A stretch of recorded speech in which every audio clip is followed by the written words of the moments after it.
Qatar is a tiny country in the Middle East. It covers 4,471 square miles, and its capital, Doha, was once a fishing village and a popular horse and camel breeding center.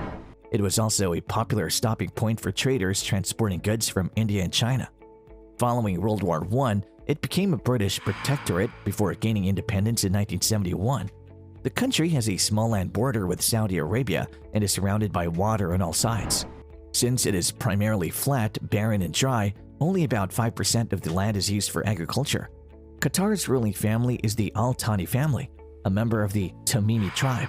Unlike other Arab rulers, the family is not a descendant of the Prophet Muhammad, nor do they have a long history in their kingdom. Rather, they rose to power as a result of British and Ottoman imperial politics. Today we'll be taking a look at the lavish life of the Al Thanis. Since their rise coincides with the establishment of an independent Qatar, the two entities are inextricably linked. The British designation of the Al Thanis as Qatar's monarchs was far from certain, as there were other families in the region with greater connections, power, and longevity. Muhammad bin Thani was able to use political maneuvering in relation to the British to establish himself as a first among equals, a position that his descendants have continued to assert. Members of the Al Thani family now control key government ministries and receive a sizable share of state revenue.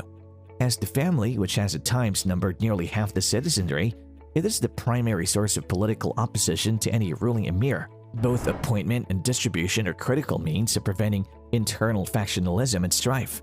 More importantly, Sheikh Hamad, the former emir, amended the constitution in 1996 to allow a sitting emir to name a successor. This legal change restricts one key source of family leverage. In the early 20th century, the family converted to Wahhabism as a diplomatic courtesy in Sheikh Hassim bin Muhammad al-Khurshid Thani's of Saudi friendship and protection. However, the family's political power has remained independent of their religious identity. Hamad bin Khalifa al Thani ruled Qatar from 1995 until 2013 when he abdicated, transferring power to his son Tamim bin Hamad al Thani. Sheikh Tamim ibn Hamad al Thani received his education in the United Kingdom. He, like his father, graduated from the Royal Military Academy at Sandhurst in 1998. He then returned to Qatar and was commissioned as an officer in the Qatari military. Tamim was chosen in 2003 to succeed his elder brother Hassim, who has resigned as crown prince. Tamim was groomed to rule the country over the next decade, holding a series of increasingly important economic, diplomatic, and national security positions. He was named Deputy Commander-in-Chief of the Armed Forces in 2009. During his 10 years as Crown Prince, Tamim's most visible activities involved his leadership of Qatar's efforts to raise its international profile by attracting major sporting events and acquiring high-profile sports teams. He was chairman of the organizing committee for the 2006 Asian Games, which were held in Qatar, and he led the country's successful bid to host the FIFA World Cup in 2022. He also oversaw Qatar's acquisition of the Paris Saint-Germain football or soccer club. Hamad stepped down as emir in June 2013 in favor of Tamim, citing the need to make way for a new generation of Qatari leaders.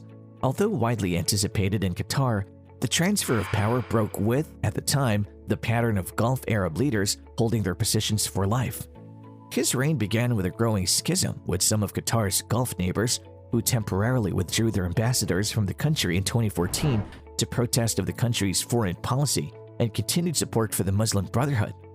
Saudi Arabia, the United Arab Emirates, Egypt, and Bahrain severed diplomatic ties with Qatar and imposed an economic blockade in 2017. Despite this, Qatar quickly adjusted to the situation, reorienting the trade toward Turkey, Iran, Kuwait, and Oman, among others. Tamim skipped the annual meeting of the Gulf Cooperation Council or GCC in 2018 and 2019 as tensions remained high.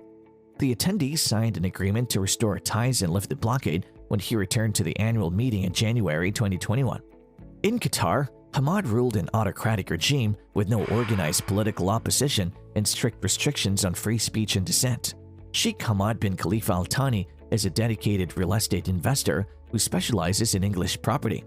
He's well known for privatizing world-famous landmarks in London, such as the renowned Harrods department store, which is owned by the Qatari Sovereign Wealth Fund, also known as the Qatar Investment Authority, or the Shard skyscraper, the UK's tallest building facing the iconic Tower Bridge and Tower of London.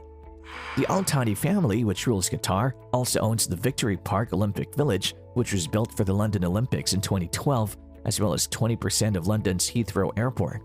The former Emir of Qatar made an investment of $210 million in multiple solo mortale funds with real estate in the United States, India, Morocco, Malaysia, Panama, and Turkey. Most investments were made in funds containing real estate infrastructure located in the United States, including the iconic Solo Mortale Real Estate Fund operating properties in the states of Florida, Georgia, and Alabama, dubbed by many as America's most profitable publicly available real estate investment of the year 2020. Other major investments were made in funds with Turkish and Moroccan real estate. One of the Turkish funds included an exclusive, newly built multi-apartment complex overlooking the Bosphorus Strait located in the economic capital of Turkey, Istanbul.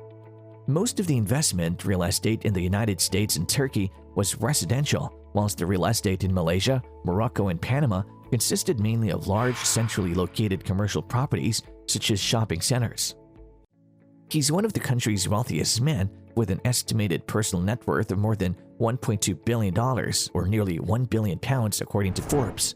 In London's financial circles, the 62-year-old is known as HBJ after he uses wealth and influence as the head of Qatar's multi-billion-dollar sovereign wealth fund, the Qatari Investment Authority, to expand Qatar's financial assets in London through a series of valuable assets.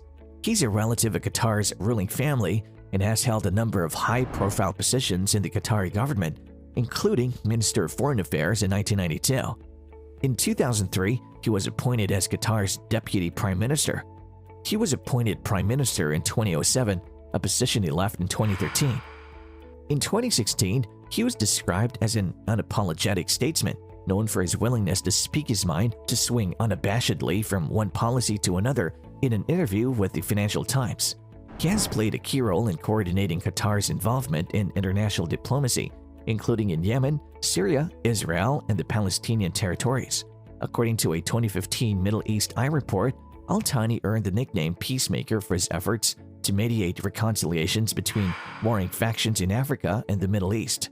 It may come as no surprise then that the former Emir of Qatar, Sheikh Hamad bin Khalifa Al Thani, is said to have said several years ago that while he ran the country, his then Prime Minister HBJ owned it.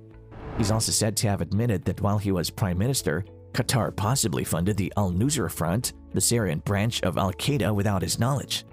Time magazine named Al Thani one of the world's 100 most influential figures in 2012, a decision supported by Turkey's President Recep Tayyip Erdogan, who described his close friend as a wise personality, a model leader, and a man of broad vision. In recent years, attention has returned to all finances. Thani's The Panama Papers, one of the largest ever data leaks by the world's fourth largest offshore law firm, Mossack Fonseca, named him in 2016. According to the International Consortium of Investigative Journalists, Al Thani used offshore companies to manage his $300 million superyacht Al Merkab, which is moored in Mallorca. During the 2008 financial crisis, when Al Thani was Prime Minister, Qatar's investment in Barclays became the focus of a criminal trial over a contentious services deal struck between the lender and the small Gulf state. 3 former Barclays executives have been charged with creating fraudulent advisory services agreements in order to conceal payments to Qatar totaling $322 million. Al Thani was also named in the Pandora Papers in 2021, which revealed that he had used offshore companies in tax havens such as the British Virgin Islands and the Bahamas. With that, we come to the end of today's video. Thanks for watching. If you enjoyed this video, be sure to leave a like down below and don't forget to subscribe to the channel for more such exciting content. See you in the next one.